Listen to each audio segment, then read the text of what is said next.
अरे की गे। हाँ बोल। कहाँ रही आजकल? तोरा ओरा से कहा मिलवे न करही।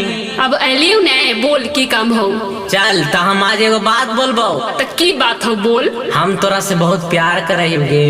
अच्छा तू हमरा से प्यार करे ही। चल यही बात पर एगो चुम्मा देना। अच्छा हमरा बाप के चिन्ह ही। चल हट नहीं देबो। नहीं देमी। नहीं देबो।